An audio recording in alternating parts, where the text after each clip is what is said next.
emergency for the first time in America. This is Jim, and Receiving this message.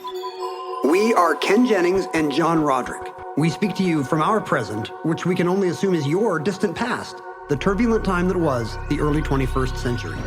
Fearing the great cataclysm that will surely befall our civilization, we began this monumental reference of strange and obscure human knowledge. These recordings represent our attempt to compile and preserve wonders and esoterica that would otherwise be lost.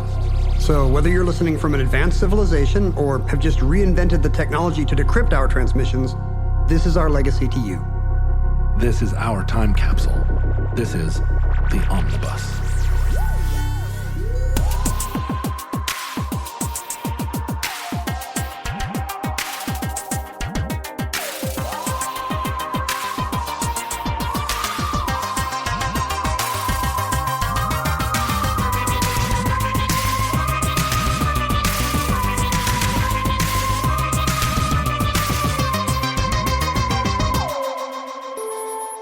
You have accessed entry 039.EZ4705, certificate number 36634. The Ambassador Bridge.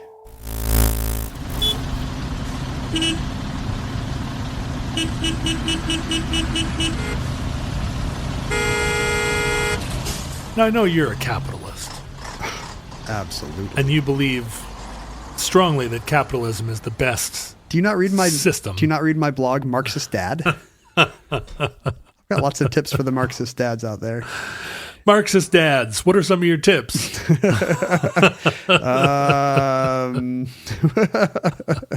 really doesn't work out. Sure. Being a Marxist dad in our modern culture. It's a little bit of an uphill battle.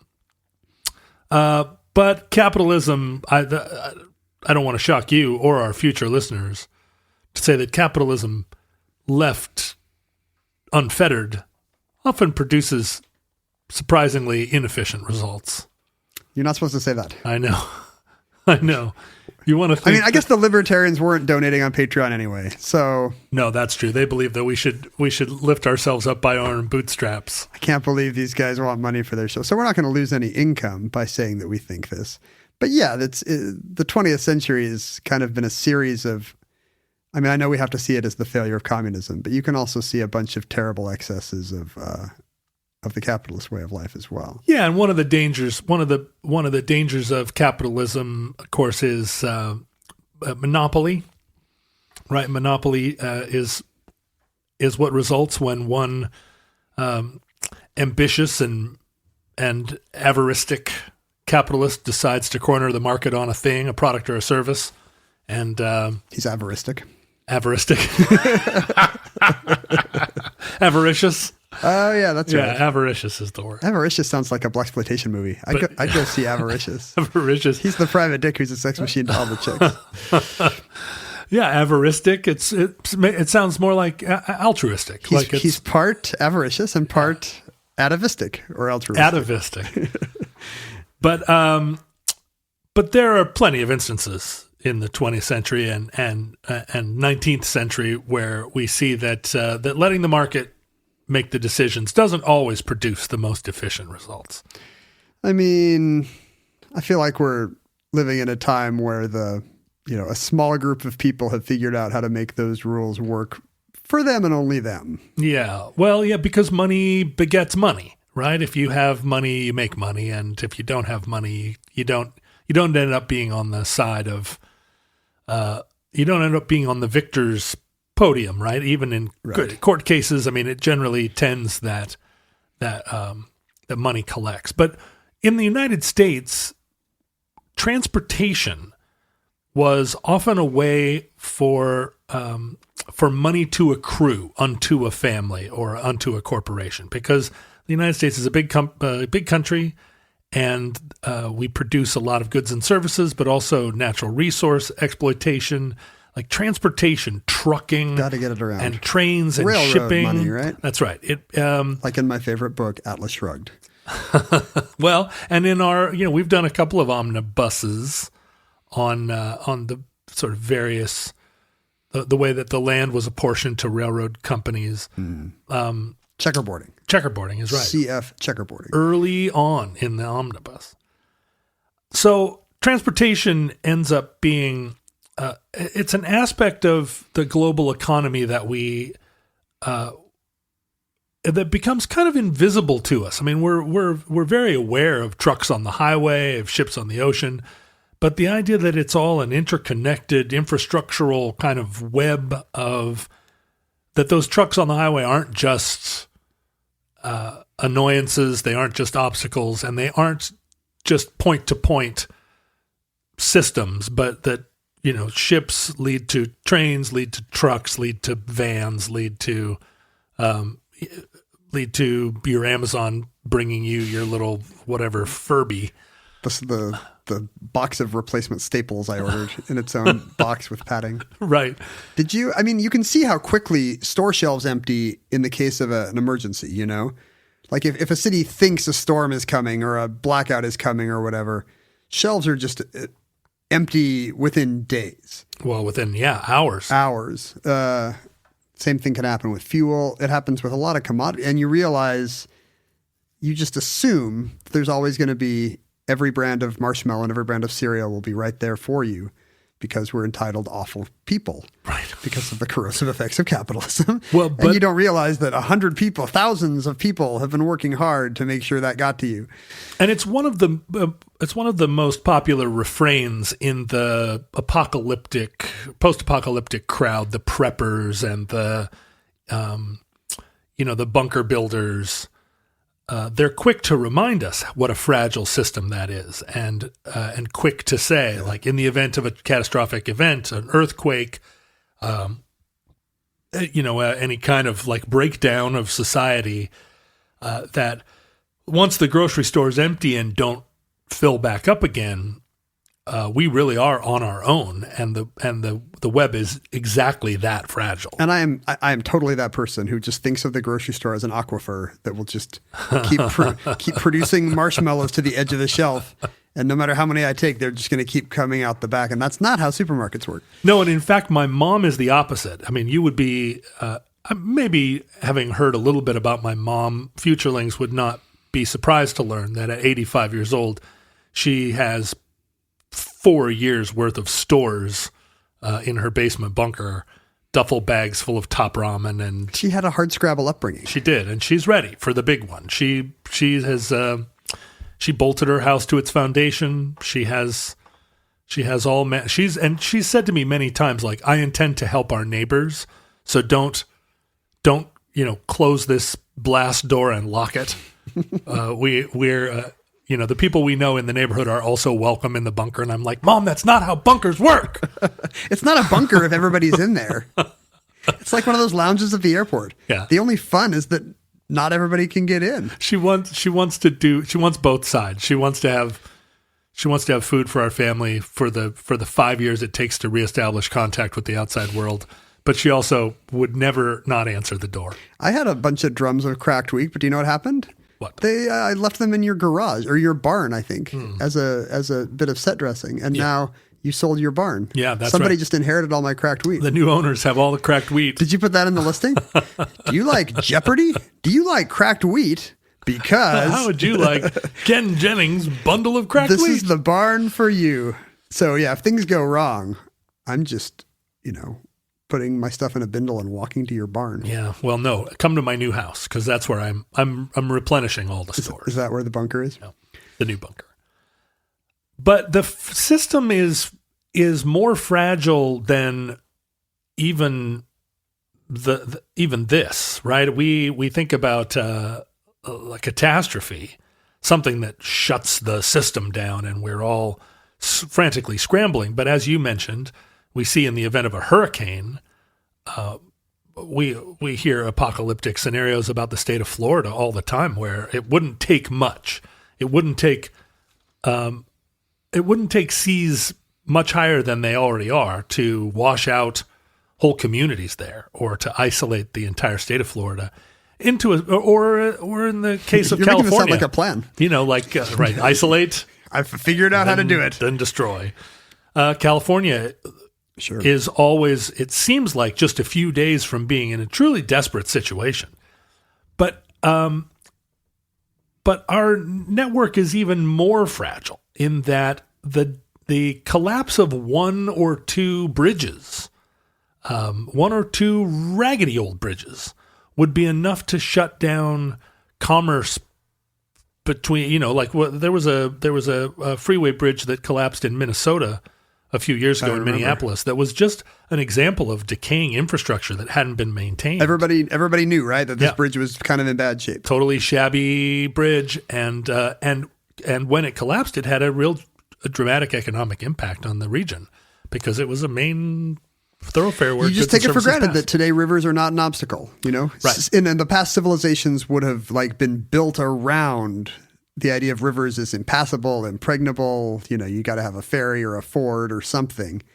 And today, it's an annoyance when a bridge backs up because I'm going to have to go around to the other highway. Bridge. Right. Do you remember that the bridge north of Seattle? What river is that? It's on the Skykomish or the Snohomish River. I think it's the Skykomish. And it turned out it was when that bridge collapsed, I-5 over that little river. Yeah. It turned out to be the only bridge for miles in either direction. And that just kind of stopped the region. It's really tough to get around that. Yeah. Yeah. And that was an example of just a big truck that hit the truss and knocked it into the river. So transportation is not the solution, it turns out. Well, and if you think about trucks are knocking out their own bridges. Like if there are two tunnels and a bridge that lead into Manhattan from New Jersey. And they're all extremely vulnerable. This is the plot of the third Batman movie. when 9/11 happened, the threat of those bridges, those tunnels being flooded, was a real. I mean, it would have represented a much greater disaster. When you're talking about how fragile these bridges are, you're not encouraging people to take them out and to create their own fiefdom in some part of this great land. No, if we are going that certainly happened, future listeners know, but it wasn't because we encouraged it. When Manhattan gets turned into a giant prison island, at that point, you're going to have to Manhattan was a giant prison island between 1978 and about 1990. Like 72. But one of the choke points, one of the most kind of outrageous and interesting bridges in the United States is the Ambassador Bridge between Detroit, Michigan, and Windsor, Ontario. I've never heard of this bridge. I know the trivia fact about how Detroit is the one weird place. Windsor, I guess, is the one weird place in Canada where if you go north, you're in the United States. Yeah. Go due south from almost anywhere in Detroit, and you're in Canada because of I don't know what to call that little tendril of Canada. Isthmus, the southernmost tip of Canada, I think they call it. It's got a weird, looks like a nose or something, like kind of sniffing it at the mitten of Michigan. Yeah, I think of it as maybe the wattle of like a giant it's got India prongs. bull. It's like Canada's poking us with a fork. Like, America, you're done. It's in there. It's getting up under us. Like it's a little tickle. It's cupping Detroit. Stop cupping Detroit. Detroit didn't consent to that. The Detroit River separates Ontario from Michigan, but it also is part of the Great Lakes greater waterway. Sure, it connects two of the Great Lakes, right? It connects Lake Huron to Lake Erie, right. And Lake Erie is the lake that goes, that is the northern border of Ohio, and Lake Michigan on the far side between Michigan and Illinois, and then Lake Huron is between Michigan and southern Ontario. Michigan and Huron is all a fraud, by the way. They're really one lake. Yeah, I know. There's nothing that would make you say those are two lakes. Well, there's that point where they narrow. Right, but nobody would go to Angle Lake in south of Seattle and be like, these are two lakes that meet at a point. There's tradition, and probably the order in which they were discovered is why we think of them as being five Great Lakes. They come to a little waste at Mackinac City. Yes. And they hang down on either side like a yoke. Not a yoke. I was really worried about what you were going to say. Like a yoke, not like two giant bull testes, but like a yoke. I like to identify geographical features according to what part of a bull they represent. Don't we all? in this sense. Like Bulgaria, Belize, Belarus? The crazy thing is that that if you're going to call those two separate lakes, why in the world don't you call Georgian Bay its own? Georgian Bay, which is a part of Lake Huron. Why the heck isn't it its own lake? Let the record show that John was lifting his bifocals to peer at the map to give us this update on the autonomy of Georgian Bay. Yeah, but there was a shipping. I mean, this was all a shipping route in the era of the Erie Canal, and when boats did the lion's share of the heavy lifting, the commerce of basically the American Midwest, all of the grains and the cattle and the agricultural output of the entire Midwest had to get to the eastern seaboard some way. Did it all go on the Edmund Fitzgerald? Well, no, that was before the Edmund Fitzgerald, but because that would be bad. But before the railroads, this was how all that St. Lawrence Seaway. That's right. All the wealth of the breadbasket went out through this route. And that's why we sing about the Erie Canal. We do. Although the Erie Canal, we should do an omnibus on it. Boy, it was a big project, and it opened, and then the railways were invented, and it became obsolete pretty fast. The St. Lawrence Seaway still does a lot of traffic, but because it goes to the Atlantic, not to Albany. Right. I think that might be the big difference. Well, but then Albany connects to the river, During the age of the railroad, and particularly later on in the 19th century, it was recognized that this little narrow place here on the Detroit River between those two lakes was the logical place to have the railroads cross. How close is it? That's the narrowest point, right? It's the narrowest point, and it's as we'll see, it's about 2,000 feet across the river there. So it's not a narrow span, and a difficult span to bridge. The first railroad bridges were proposed in the late 19th century. The initial idea, I think, was to build a tunnel. What the railroads were doing prior to that was the train line would arrive there in Detroit.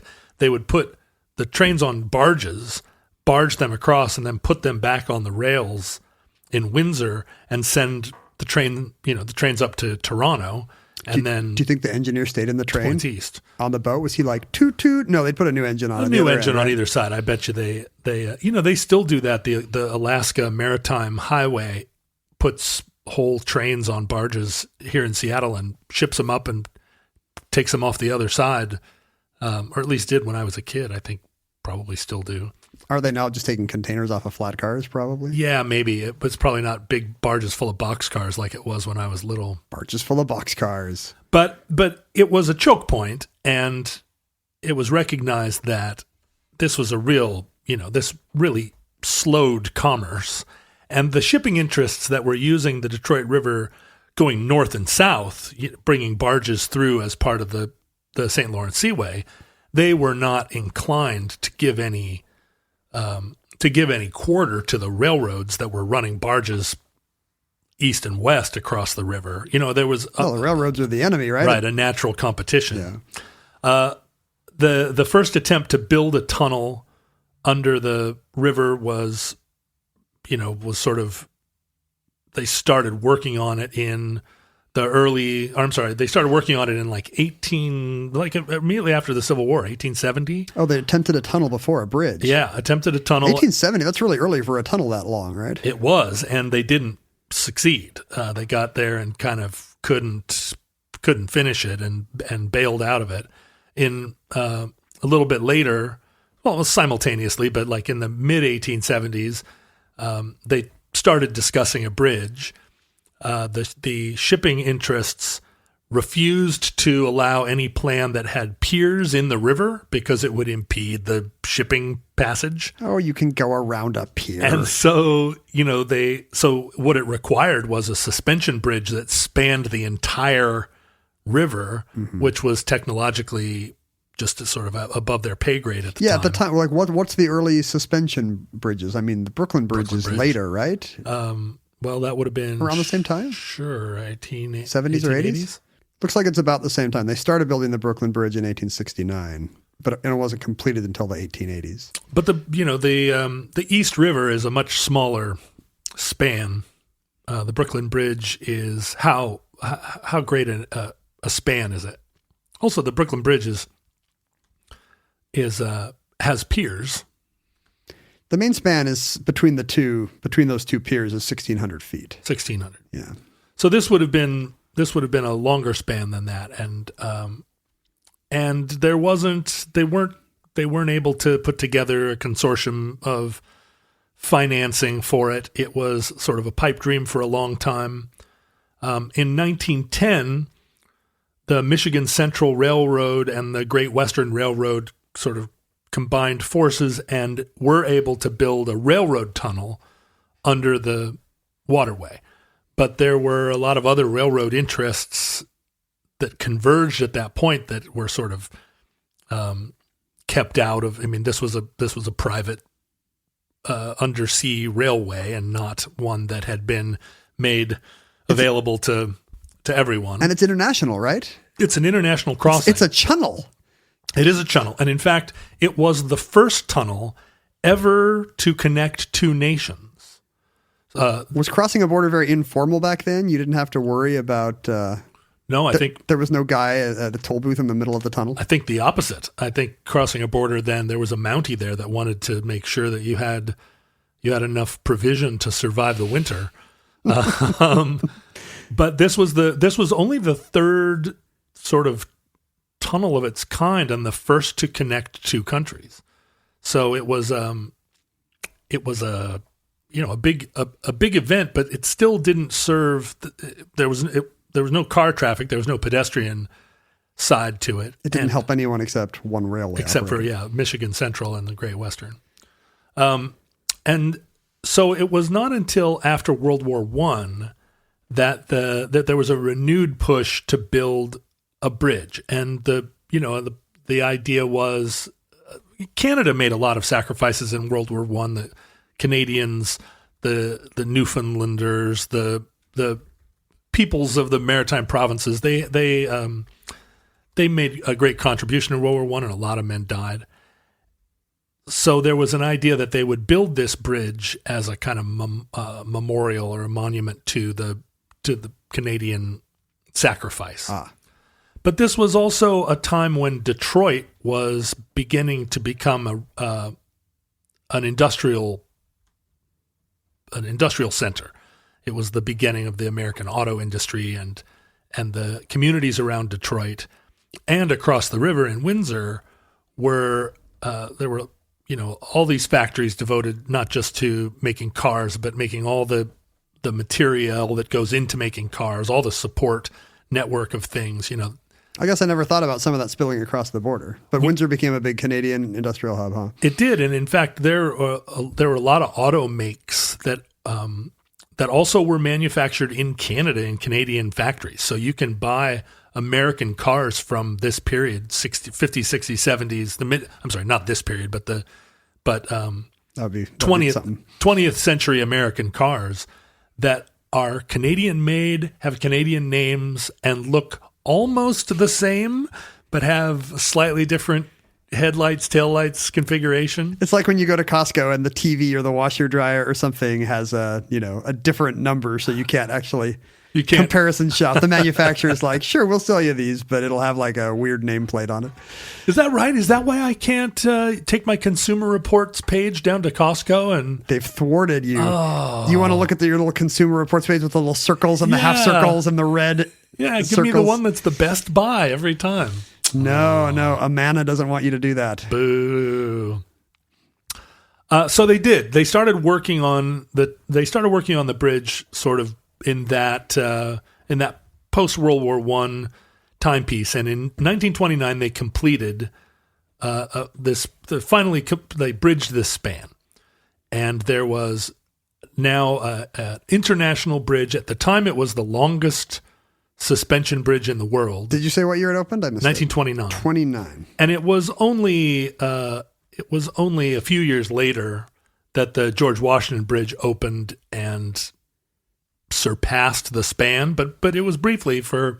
Do you always feel 3 or 4 sad? years. Like when Chrysler Building is only the tallest building in the world for like a few months? It always seems like a little bit of a downer. Yeah, you're working on it and you're like, we're the tallest building in the world. Brrr. Happens in sports too. You know, some guy edges a record and then, you know, he only has it for a year. Yeah, and I think that's what's so amazing about those records that stand for so long. Yeah, those were people who were ahead of their time. Bob Beeman was an alien from the future. But this bridge became a super important link between the United States and Canada. If you look at a map and that's what I'm doing right now. You look at Toronto and Chicago. There's no other way around. This bridge is the shortest distance. Like like really the option if you don't have a boat is to like drive up into the wilds. Yeah, I mean, from Chicago, if you went all the way around, you have to go around the top of Lake Superior, basically. That would be crazy. But even that's what Google says if you're like avoid tolls. Avoid tolls. Yeah, okay. First, head up into Superior National Forest.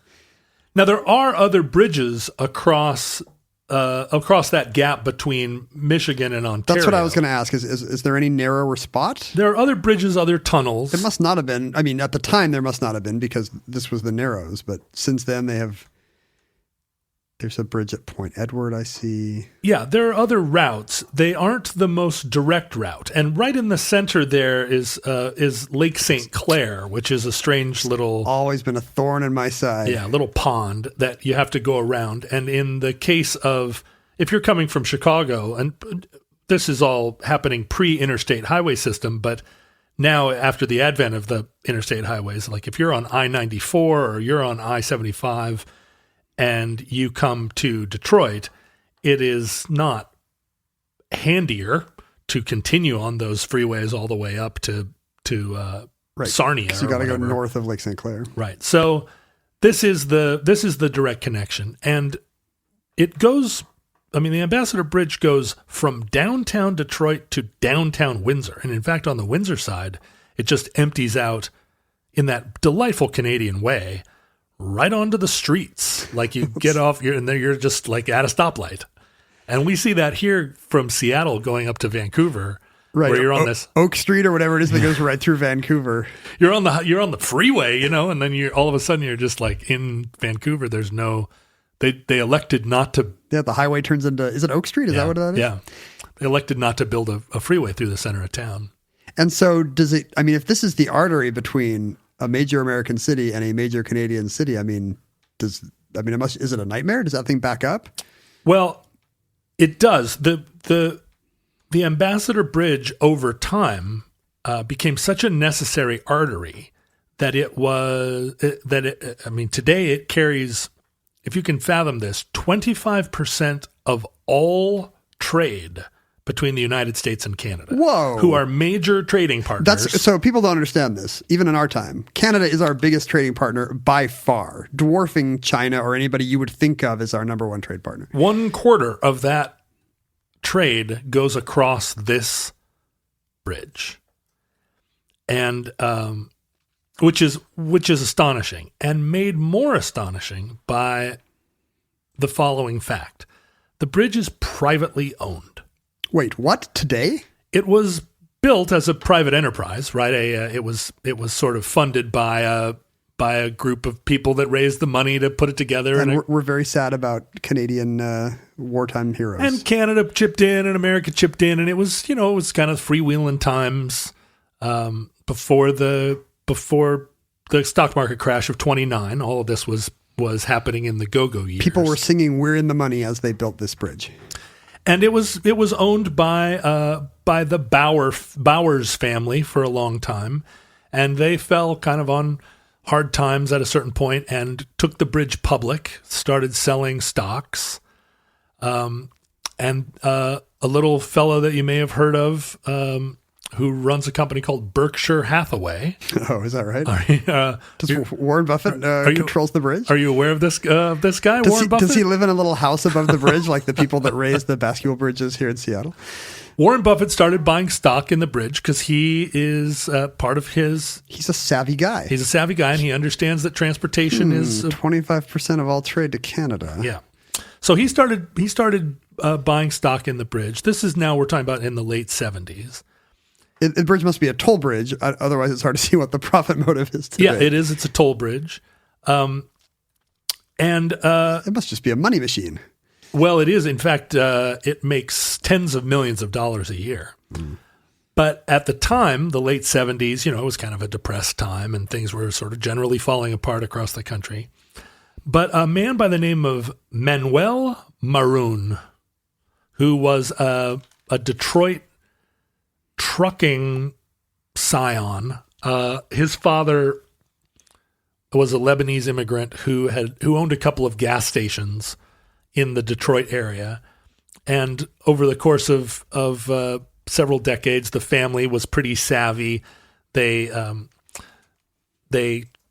sort of parlayed their gas stations into a trucking business. There were some cartage businesses, a hauling company that owed Manuel's father some money, and he ended up taking the trucking company over and then expanding it. And he became a hauling magnate for the area. Self-made man. That's right. On hauling. And his son, Manuel, took over the family business and recognized in the opportunity to buy shares in this bridge that because his trucking business was very auto industry focused. Mm-hmm. He did a lot of trucking of parts and services back and forth between Windsor and Detroit. What about those big car carriers? I love those. I'm sure they had car carriers. I'm sure he had, but also I think the auto business is so diversified, right? There's a factory that's just making the handles to roll the windows down on Chevy Caprices. Probably not anymore. But all of those parts and services need to get schlepped. It's rubber, right. and then it's related stuff to run the factories. And so Manuel made a play for the bridge because he just sort of instinctively recognized that owning the bridge, if that was really an opportunity for one of the trucking companies that's doing this business, it probably would give him an advantage over the other truckers. Possibly an illegal advantage, right? Like, stop charging tolls to your own trucks, jack up the tolls on the other trucks. The thing is that this a monopoly? The bridge is not a monopoly because there's the tunnel, right? There's another tunnel called the Detroit Windsor Tunnel. Right, that's what I'm looking at. In 1930, that was a car tunnel, and so it's a duopoly, though. Yeah, the car tunnel opened and there was now a different route for car traffic to take. Now, the tunnel has all kinds of restrictions on freight.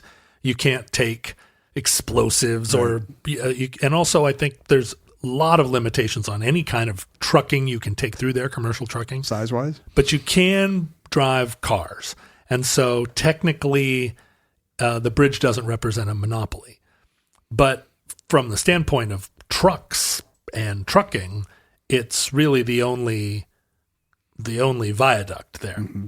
And so Maroon does some stock buying. He ends up with about a quarter of the stock in the bridge. Buffett has a quarter of the stock, and Maroon just sort of outplays him. What a Maroon. I know. He buys Buffett out and ends up owning the bridge. He bought it for about $30 million at a time when it was probably making close to that in tolls just in a year. Seems like a good buy. It was a good buy. Why didn't I hear about this? It was in 1979, you didn't have as much money to invest. I was 5 years old. Yeah. Like many 5-year-olds, I did not have $30 million to put into bridges and tunnels. Do you remember a couple years ago when the Silverdome was for sale? No. Yeah, you'd have to assume the debts, but like the Pontiac Silverdome was for sale for like $90,000 or something. And I was just like, damn, do I want the Silver Dome? Like we all have to look ourselves in the mirror and think, how much do I want to own the Pontiac Silver Dome? I mean, you could have so many monster truck shows. You could reenact WrestleMania 3. Boat shows. I think about this all the time in terms of wanting to buy a castle in Scotland. Mm-hmm. You can get a castle in Scotland for not that much money. But then you own a castle in Scotland. It's the upkeep, John. It really is. You know what the two best days are for castle owners? The day you buy the castle and the day you sell the castle. Right. That's what we say in the castle business. You know, just think about like running a broom over that thing. Like as soon as you get done sweeping it, you have to start at the top and sweep it again. A castle is a hole in the Highlands you pour money into. Well, this bridge ended up being a bridge in the Detroit-Windsor area that poured money into you. Me? Personally? Not you, but into Manuel Moron. Okay. You're speaking to me as if I were Manuel Moron. It's kind of a little play acting thing we're doing. Yeah. Role playing. It's a little role playing thing. Maybe I'll be Lebanese American investor Manuel Moron. If you could be a little shorter and a little more litigious, you'd be a great character. You can be Warren Buffett and you can feel like you got hosed here. The thing about the bridge is that when it was built, there wasn't an interstate highway system. There was not a sense of traffic being this unimpeded flow. It wouldn't have felt like an oddity for some guy to build a bridge and own a bridge. Own a bridge. The London Underground was built by private companies who owned those lines. That's right. But at a certain point, there was a kind of, with the London Underground or with a lot of these private ownership of public works situations, where some eminent domain factored in and governments recognized, like, we need to nationalize, in some cases, we need to nationalize the underground in order to standardize it. Some nations like to nationalize the entire oil industry. Are you a Hugo Chavez skeptic on this show? when you depose a Shah, for instance, Oh, right. But in this instance, the respect for private property and the litigiousness of this man, despite a lot of growing outrage that this choke point was controlled by a single kind of eccentric. Is he going to turn into a Bond villain and close the bridges like the Joker? Well, not that, or but Bane, I guess. But as the interstate system expanded, it did not ever fully connect to the Ambassador Bridge. So, sort of like the interchange in Pennsylvania. Breezewood. CF Breezewood. We see a situation where, although this bridge is handling 10,000 trucks a day, on the Canadian side, it just dumps them out into downtown Windsor. Now, Windsor, Canada is sort of... I've never been. It's kind of famously... Is it a dump? Not the crown jewel of Canadian cities. I've annoyed Canadians once this year. If you want me to be the one to say Windsor's kind of a dump. You are already reviled by Toronto Blue Jays fans far and wide. And Detroit isn't really America's right, fair enough, like hottest city either, although it's coming up. It will be in 5 years once the vines cover everything and then the coffee bars come in. No, that's all, they're tearing the vines down. They're sprucing it up, and we'll see that in a minute.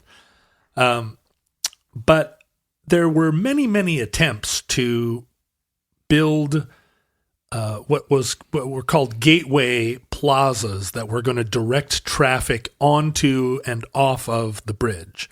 On the Canadian side? On the American side and Canadian side. But they were thwarted by Manuel Moron. Why does he not want his bridge to be welcoming? Well, because he controls the duty-free shops on either side. Is that true? Oh, my gosh. And controls the duty-free gas stations.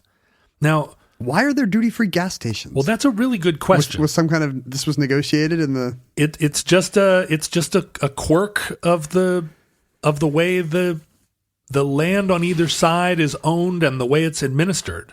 But there's a thing called the International Fuel Tax Agreement, which is IFTA. Yeah, IFTA, a complicated kind of math that interstate truckers have to perform when they go from Canada to the United States and from state to state, because every state taxes gasoline in a different way. Nations tax gasoline a different way. These guys are all math wizards. Well, and so trucking used to have this sort of really burdensome system where they had little tax certificates for each state that they traveled across and were paying different taxes. And at the end of the year, they had to figure out what taxes they'd paid in 25 different states that they'd traveled and Canada. This actually speaks to me because like when I go talk at if I do a little event at a university in Nebraska, I actually declare that and I will pay state tax to the great state of Nebraska, even though there's no way they would find me if I didn't. So at the end of the year, sometimes I'm filing 20 different state tax returns, and I feel like a rube. I do it too. I pay California taxes on things I do down there. They get you. And they sure do. But also when we used to tour in Europe a lot, like we had to pay European taxes, and we also got exempted from some taxes, and the UK and Ireland have different rules. And so tax time, you've got all these pieces of paper, all these taxes you paid to different places. You could Some be of one it of these you want tax back. dodging rock stars. Yeah, I know. What are you thinking? Should have been. Well, we made just enough money that we were over the line of like, you're visible now. You can't just like stuff it in your underwear. You can't just run to France like Mick and Keith. But so the international fuel tax agreement was one where truckers needed to keep track of where they went, but they didn't have to keep individual track of their taxes. And at the end of the year, at the taxes they paid at different pumps, at the end of the year, there was sort of an average was taken. How many miles did you travel? How many states did you cross? Here's your tax bill. And then we're going to apportion the tax out to the different jurisdictions. But Manuel Marone's gas station there at the edge of... Is it just one gas station with a huge line of cars snaking back into Canada? Big superstation. He was able to, because the taxes that are being paid on gas stations on either side are about 60 cents a gallon. He was able to charge a few cents less, still make his gas the cheapest in the region, but he's basically taking the 56 cents of tax. He doesn't mark down 50 cents. No, he doesn't. And let the cars line up. No, he takes all that. He takes that additional, what I think the jurisdictions around him think of as the tax dollar, and he just puts that directly in his coffer. So it's pure profit for him. So he had very little interest in helping Canada or the United States direct traffic smoothly on and off his bridge. He wants you to stop at the stores and buy Toblerone. That's exactly right. And, and duty-free Gordon's whiskey. gin, yeah. And then fill up your gas can. He has two companies, one called the Detroit International Bridge Company, and then the Canadian side has a company called the Canadian Transit Company. They're both part of his Centra Incorporated empire. So he has political entities on both sides that advocate for it. That do his separately. will. It's been recognized for a long time that this is an untenable situation, and it really sticks in the craw of governments on both sides. Especially Canada, I would assume. Incredibly. Just really, really sticks in their craw. And they've tried to they've tried sort of everything. They've tried to... just build a second, nicer bridge right next to it. Well, you know what?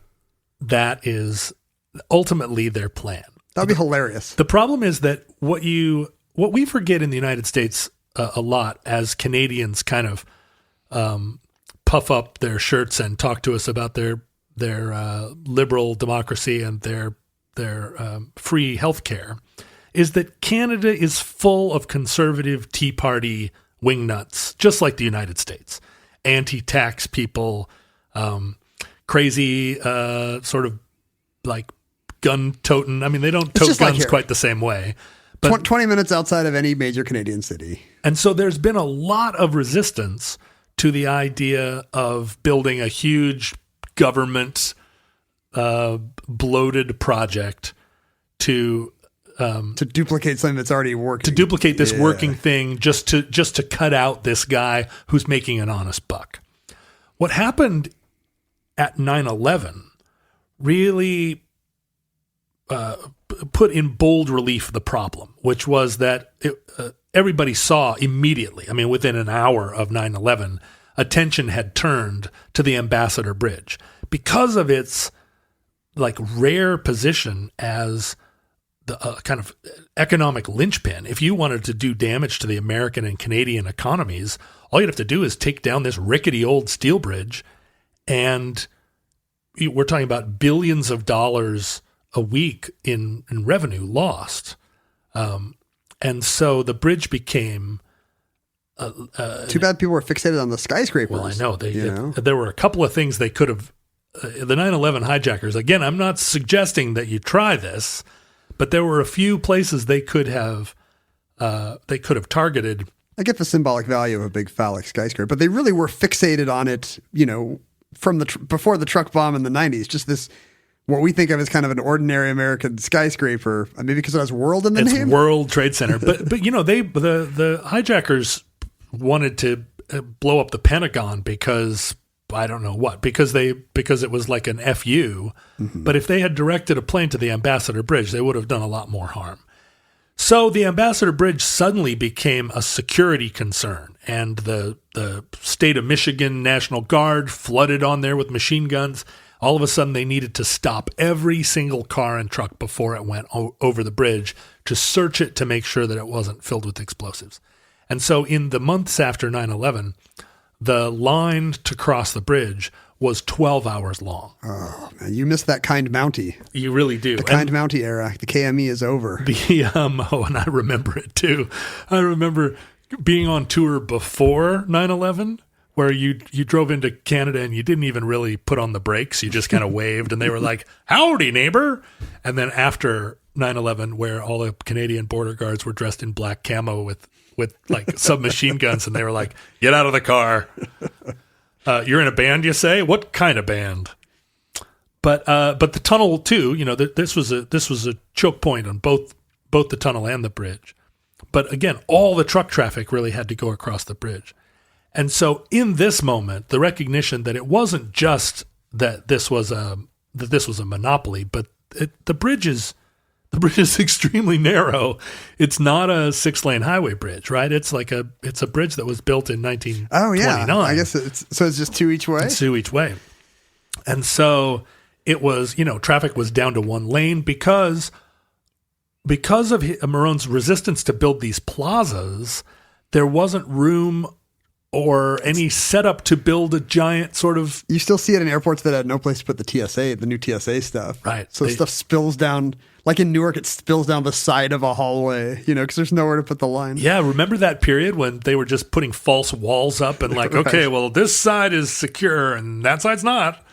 That used to drive me crazy. What's the backup like on this bridge today? It's still 4-hour wait to get across the bridge at certain times. Good thing there's podcasts. I know, right? I'm sure there's someone listening to this show right now, waiting in line on the bridge. Sorry. But the United States and Canada finally arrived at a plan to build a replacement bridge. I'm sorry, a second bridge. The Screw You Manuel Marone International Bridge. That's basically what it was. And they built it all the way, they built it quite a ways away. Next two's funnier, right? Well, Marone said, and I hope I'm pronouncing his name properly. It might be Maroon, but that would be, I don't want to open you up to make what a maroon jokes again over and over. I think it probably is Maroon. Maroon, yeah. Like Haroon, yeah. Manuel Maroon. Let's go back and we'll just take us saying Maroon, and we'll just slice that back in, and every place it'll be like one of those recorded messages where it's like Manuel Maroon, Mr. Brown. He sued to block the construction of a new bridge, and he said, I will privately finance the construction of a neighbor bridge to my bridge, like build a brand new one, and I'll pay for it myself. All you have to do is, whatever, build porta potties at each end, which really sent the Tea Party people on both sides of the river alight, because they're like, here's a capitalist guy who's going to build it for free, and yet big inefficient government wants to do it your way. That's right. Wants to just build, pay tax dollars for something that somebody else wants to do. But his lawsuits, which had always been pretty effective in defending himself against government intrusion into his own business, he wasn't able to block the construction of this bridge. And he used all kinds of unscrupulous techniques. He had fake environmental review and stuff like that. He did that. He went down and his operatives from his company hammered eviction notices on the doors of all the houses in the neighborhood that would be kind of in the off-ramp area. Oh, like wow. fake eviction notices where people came and, were meant to immediately call their congressman. It turned out that one of the things he didn't have to do, this was just like a trick of fate. On the Canadian side, the approach to the new bridge was the habitat, one of the few habitats, and the only one in Canada, of the endangered Butler garter snake. So we've got our very own spotted owl. That's right. In So this story. the garter snake, the Butler garter snake, is largely indistinguishable from the common garter snake. It just belongs to a butler. It comes on a silver tray. The differences are that it's a small-headed snake. It has a small head, and I don't know if you've ever had a small-headed cat or seen a small-headed cat, but it's an abomination of nature. You don't want to see and that. I don't want to see a small-headed snake It's either. like it's a pin-headed carnival freak. The other thing about the Butler garter snake is that when it feels endangered, its method of escape is not to run, but is to just sit in place and thrash around. Oh, I think I see why it's such a threatened species. it's all coming together. But there are very few populations of it, and it's certainly extinct in the future. So or the futurelings are just Butler garter snakes. Maybe this was the thwarted bridge project that kept them alive, and they took over the ecosystem. Well, it turned out they didn't want to stop the bridge program, and again, this is another thing that gets called out by people who are given to conspiracy. The government of Canada hired biologists to relocate the Butler garter snakes out of this little area. Just stomp in. They all start wiggling in place. That's right. Grab them, throw them in a bag. I mean, they're garter snakes. They're not going to hurt you. Right. But that, again, seems like an awful lot of sort of government pork barrel. The free hand of the market, John, would not have had to move garter snakes. But they began construction of it. And what the governments had the ability to do was to reroute their highways to their new bridge. And so... they have the power to put a sign up, like it's like the fake eviction notice. They can put up a sign being like, dangerous privately owned bridge this way. Ontario Highway 401. And so I should say, full disclosure, I've been across this bridge many times. I've been in the tunnel many times on tour in my rock band. And Ontario Highway 401 is this highway that's basically the main artery of central Canada, and it goes from Windsor to Toronto and then into Quebec. And it's a very frustrating Canadian version of an interstate, which is to say, the thing that is most frustrating about it is that the speed limit is 100 kilometers an hour the entire distance, which is, for those of us using imperial weights and measures, 62 miles an hour. And it's It's a road from one place to another, and it goes, you think of Canada, this southern part of Ontario, it's where the majority of the population of Canada lives, but you can be on Highway 401 and drive for hours and just never see another living soul. But it's not quite an interstate in the American sense of it just being like a super highway.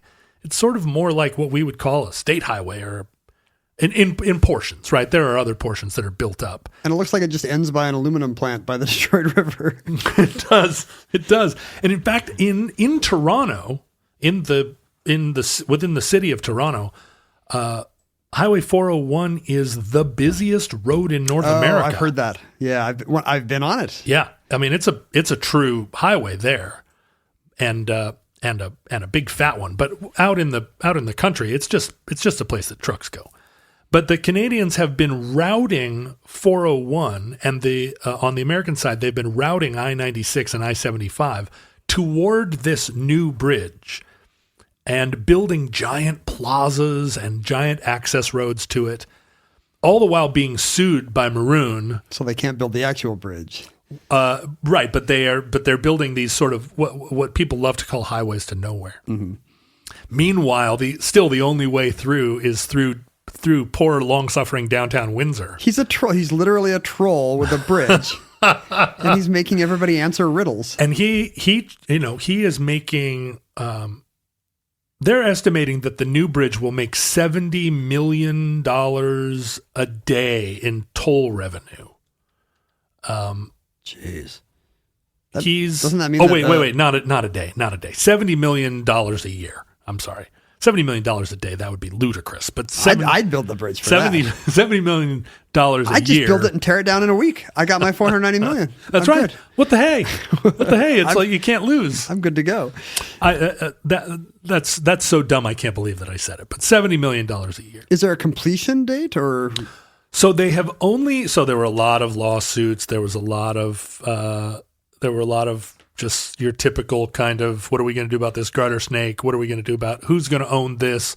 The government of Canada and the government of the United States arrived at an agreement where Canada would join forces to build a bridge. Canada would get the tax revenue from the bridge for the first 50 years after completion, because they would be putting in, they'd be making a larger investment in the construction. But the United States had the candy bar concession. It was a. It's back when you would imagine the United States would exist in 50 years. They might want to renegotiate that today. So they began construction on the new bridge in 2018. Mm-hmm. The intended, the completion date is 2024. It's going to be an enormous bridge. It's going to be a 2,800-foot span, but it's going to be one of these new style. And that's the width. That's 2,800-foot width. It's a cable-stayed bridge, so it has that sort of A shape, right? A giant sort of cable in the middle, and those are very elegant bridges. Very, very bridges of their time, though, right? I mean, 50 years from now, you're going to look back at those cable-stayed bridges and say, was that built between 2005 and those were trendy 2015? And they struggled with what to name the bridge. They sort of figured that they were going to call it something like the Detroit International Commerce Collective, and they realized it spelled dick. There were a couple like problems like that where they couldn't settle on what to name it, and eventually they decided to name it the Gordie Howe Memorial Bridge. Because that seems like a joke. It does seem like it. Yeah, the guy that died from the tragically hip Memorial Bridge. Like that sounds like something that I guess it unites America and Canada, right? No, not Gordie Howe, the tragically hip singer. No, that's a different Gord. But I'm just saying it's a name you would choose as a punchline for what a Canadian would name a bridge. Right. Well, but the thing about Gordie Howe is that although he's like a great son of Windsor, Canada, he played most of his career for the Red Wings, Detroit Red Wings. Yeah. So both sides can. It's the one thing. It's the one thing that Detroit and Canada can agree on. Everybody high-fived themselves all around. Although the Gordie Howe sure was great. The Gordie Howe Memorial Bridge seems like something from SCTV.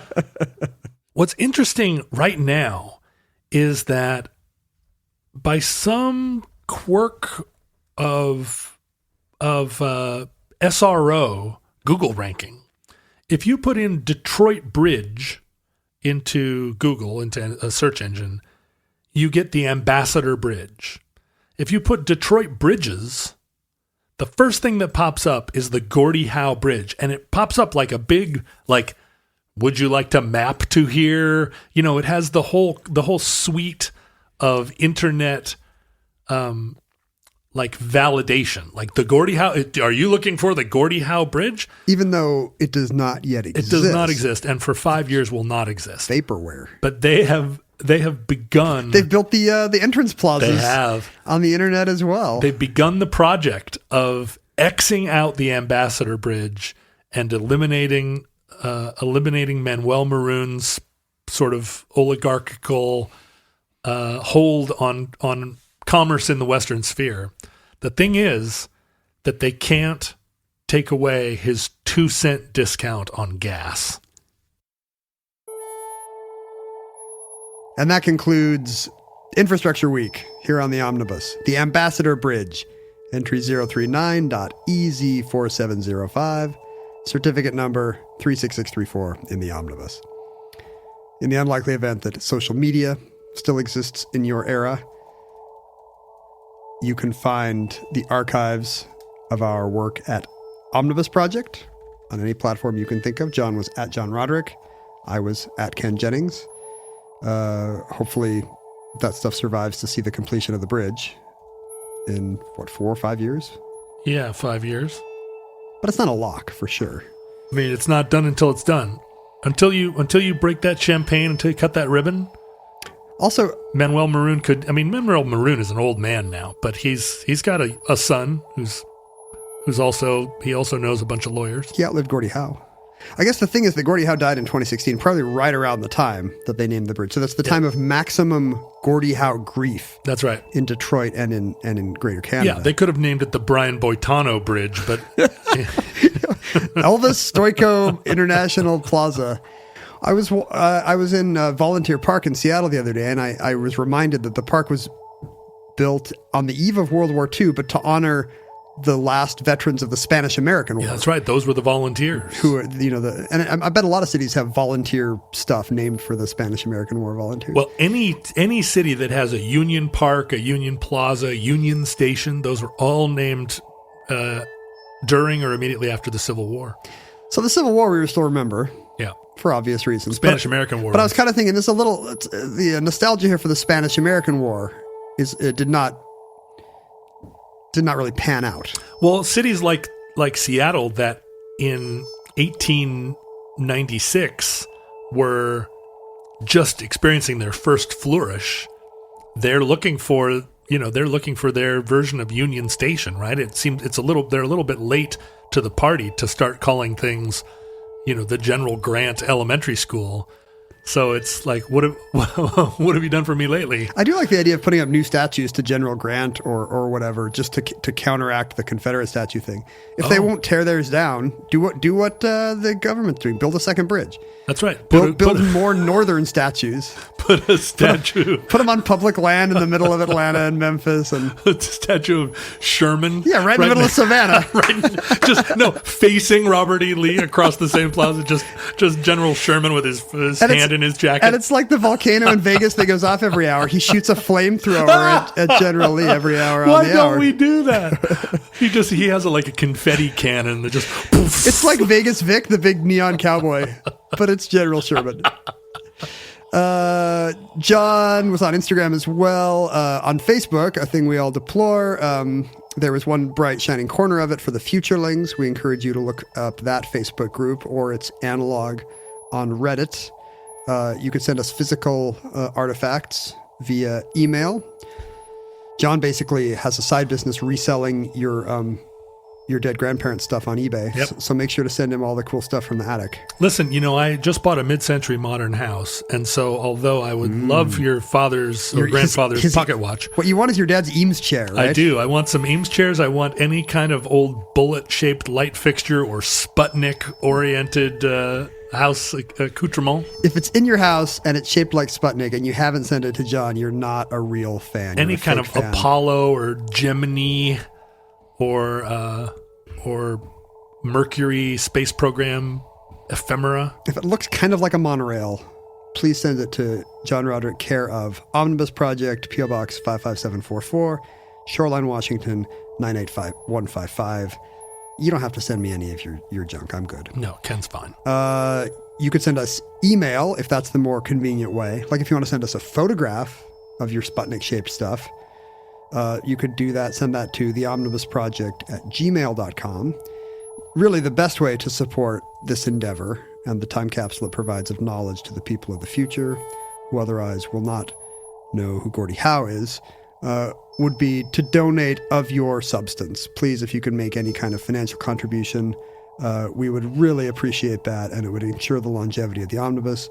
You can do that at patreon.com/Omnibus Project. We're so grateful for those who have already done so. We truly are. Thank you. And we're going to start rolling out bonus content for our Patreon donors, and I think may have already happened by the time you hear this? Tricky. Oh, nice. Yeah, that's right. Just part of the omnibus time paradox. Time conceit. is a flat circle. I should mention that that Manuel Maroon also he owns a wide variety of businesses, and please tell me it's a chain of strip clubs. No, well, as far as I know, no, but he did for a long period own the Michigan Central Station, the old decaying railroad station there in the center of Detroit. Do you remember it? You've seen it?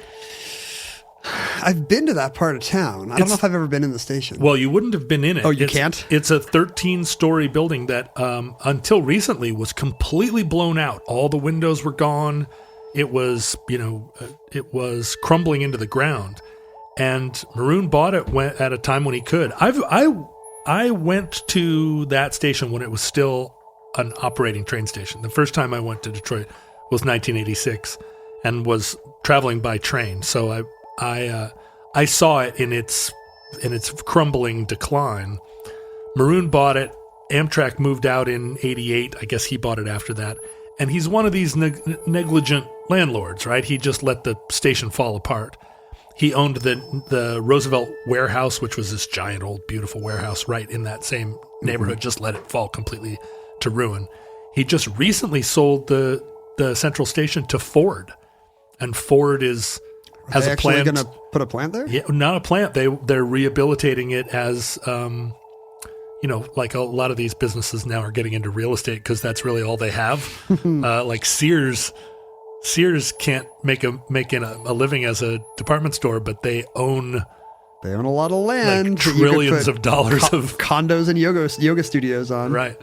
So Ford has put windows back in the train station, but that for people who have been to Detroit, that's a real landmark, and it's a real symbol of like just the disaster that was Detroit, and now I hope the rehabilitation that's happening there. It's really tying into the Juggalos entry. It really is, man. Detroit, it's where it all happens. Motor City. Futurelings, listen. From our vantage point in your distant past, we have no idea how long our civilization survived, how long the Ambassador Bridge lasted until it fell into the ocean. Maroon is almost certainly dead by the time you hear this. He may have been the last Lebanese person named Manuel. We have no idea. We can't know. We also will be long gone. We'll just be memories. Maybe the Michigan Grand Central Station in Detroit is a world capital now. It may be like a Zeppelin docking station. Probably. There's no way for us to know. But we hope and pray that the catastrophe we fear may never come. And that bridge stands to this day, and you can get whatever fuel of your choice. You can get your car recharged for 2 cents less a kilowatt. And buy Kinder Eggs.